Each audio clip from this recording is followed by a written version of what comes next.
नमस्कार मंडळी, सुरुवात करूया रेसिपीला। इथे मी रॅशनचा तांदूळ घेतलेला आहे आणि शक्यतो अनारशांसाठी आपल्याला रॅशनचाच तांदूळ वापरायचा आहे। तर 2 कप रॅशनचा तांदूळ घेतलेला आहे आणि त्याच्यामध्ये भरपूर सारं पाणी घालून आपल्याला हे 3 पाण्याने स्वच्छ धुवून घ्यायचे आहेत। आता आपल्याला धुवून झाल्यानंतर पुन्हा एकदा या तांदळामध्ये पाणी टाकायचं आहे आणि हे तांदूळ आपल्याला आज मी 11 वाजता भिजत टाकलेले आहे आणि उद्या 11 वाजता पुन्हा ह्याच्यातलं एकदा पाणी काढून टाकायचं आहे।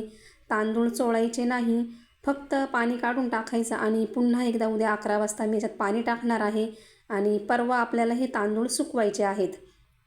तर आता तिसऱ्या दिवशी मी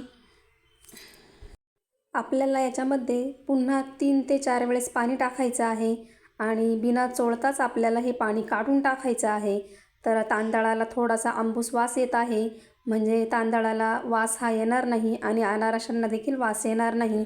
तर आता आपण 3 ते 4 वेळेस पाणी टाकून पुन्हा एकदा हे तांदूळ स्वच्छ असे धुवून घेतलेले आहे।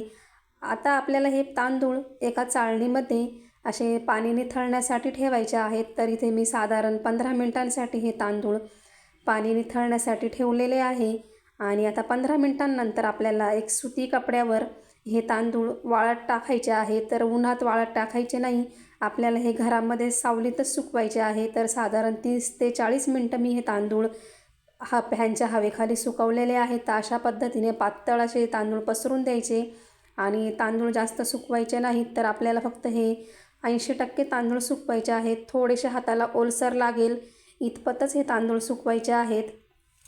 तर आता 40 मिनिटं झालेली आहे आणि आता हे तांदूळ आपण भरून घेऊया। तर इथे एका भांड्यामध्ये मी हे तांदूळ भरून घेतलेले आहे आणि आता आपल्याला हे मिक्सरच्या भांड्यामध्ये वाटून घ्यायचे आहेत। तर मिक्सरच्या भांड्यामध्ये इथे मी 1.5 वाटी तांदूळ घेऊन अशा पद्धतीने वाटून घेतलेले आहे। आता आपल्याला पिठाच्या चाळणीने हे चाळून घ्यायचे आहे। तुम्ही जर माझ्या चॅनलवर नवीन असाल तर प्लीज चॅनलला सबस्क्राईब करा आणि आता हे चाळून झाल्यानंतर वर जी भरड राहते ती देखील आपल्याला मिक्सरच्या भांड्यामध्ये पुन्हा एकदा फिरून घ्यायची आणि पुन्हा चाळून घ्यायची। तर अशाच पद्धतीने आपल्याला मिक्सरमध्ये वाटून सर्व हे तांदूळ चाळून घ्यायचे आहे। तर तुम्ही बघू शकता छान असे आपले तांदूळ हे चाळून झालेले आहे। आता इथे 2 कप तांदळामध्ये मी इथे 1 कप गूळ टाकणार आहे आणि गूळ टाकल्यानंतर आपल्याला हे व्यवस्थित असं मिक्स करून घ्यायचं आहे। तर तुम्ही जास्त गूळ टाकू नका, नाहीतर अनारसे हे विरघळून जातात। आणि असं मिक्स केल्यानंतर पुन्हा एकदा आपल्याला मिक्सरमध्ये हे थोडं थोडं करून बारीक करून घ्यायचं आहे आणि अशा पद्धतीने आता आपण त्याचे लाडू बनवून घेणार आहोत।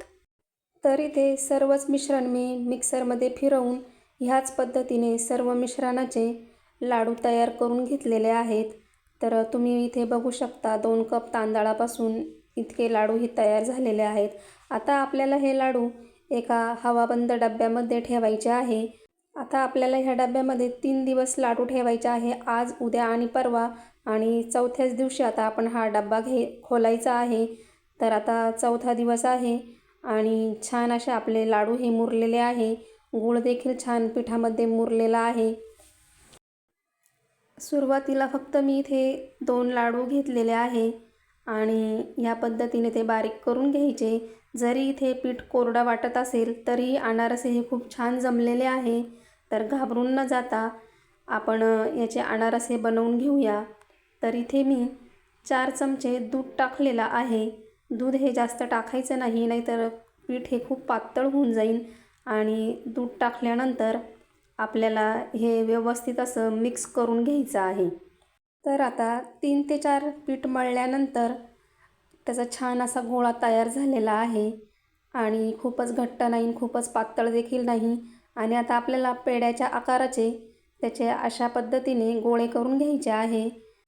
तर इथे मी 4 गोळे हे तयार करून घेतलेले आहे। आता आपल्याला एक प्लॅस्टिकचा कागद घ्यायचा आहे आणि प्लॅस्टिकच्या कागदावर ही लाटी ठेवून लाटण्याच्या साहाय्याने ह्या पद्धतीने लाटून घ्यायचे आहे। तर खूपच पातळ नाही आणि खूपच जाड देखील नाही। तर आपण भाकरी करतो त्याच्यापेक्षा थोडंसं पातळ आहे आणि त्याच्यावर आता आपण खसखस लावून घ्यायची आहे आणि तेल गरम करायला ठेवलेलं आहे। तर अशा पद्धतीने कागदावरून काढून खसखस असलेली बाजू आपल्याला वरच्या बाजूने करायची आहे आणि एकाच साईडने आपल्याला तळायचे आहे, ते पलटी करायचं नाही आहे अनारसा. आणि वरच्या साईडने आपल्याला चमच्याच्या साहाय्याने ह्या पद्धतीने तेल टाकायचे आहे, म्हणजे आतपर्यंत छान असा तो तळल्या जाईल आणि कुठेही कच्चा राहणार नाही. तर तुम्ही बघू शकता छान असा फुगून देखील तो वर आलेला आहे आणि मस्त त्याला जाळी देखील पडलेली आहे. तर अशाच पद्धतीने तुम्ही देखील करून बघा. खूपच सोपी पद्धत आहे. आणि तुम्हाला रेसिपी आवडली असेल तर लाईक करा, कमेंट करा, चॅनलला सबस्क्राईब करा. धन्यवाद.